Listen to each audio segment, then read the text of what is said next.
रात्री उशिरा फडणवीसांची खलबत। मराठा समाजाला कुणबी घोषित करा, त्याशिवाय इथून उठणार नाही जरांगेंचा निर्धार। सरकारला दिला आजच्या एका दिवसाचा अल्टिमेटम। आझाद मैदानावर मनोज जरांगेंच्या आसपास संशयित व्यक्तीचा वावर। रात्री 2 वाजता पोलीस नसताना घडला प्रकार। संशयिताचा तपास घ्या, संतापलेल्या जरांगेंच्या कार्यकर्त्यांना सूचना। शरद पवारांच्या राष्ट्रवादीचे नेते राजेश टोपे आज मनोज जरांगेंना भेटणार। काल रात्री भेट न झाल्यानं आज पुन्हा चर्चा करणार। शरद पवार आज उशिरा मुंबईत दाखल होणार।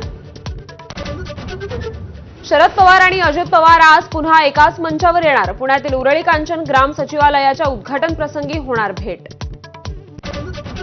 नागपुरात सुरू असलेल्या ओबीसी महासंघाच्या साखळी उपोषणाचा आज दुसरा दिवस। मराठा समाजाला ओबीसी अंतर्गत आरक्षण न देण्याची मागणी। स्थानिक स्वराज्य संस्थांच्या निवडणुकीत भाजपच्या सर्वाधिक जागा निवडून आणा। अमित शहांची भाजपच्या दोन्ही प्रदेशाध्यक्षांना असाइनमेंट।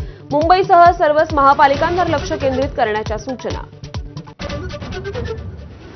केंद्रात आणि राज्यात भाजपची सत्ता असताना हिंदू धोक्यात येत असतील तर आम्हाला सत्ता द्या, हिंदूंचं संरक्षण करू। पवार गटाचे नेते जयंत पाटील यांची हमी। वाचाळवीरांना मार्केट नाही अशी पडळकरांचं नाव न घेता टीका। ऑपरेशन सिंदूरमध्ये 50 पेक्षाही कमी शस्त्रास्त्र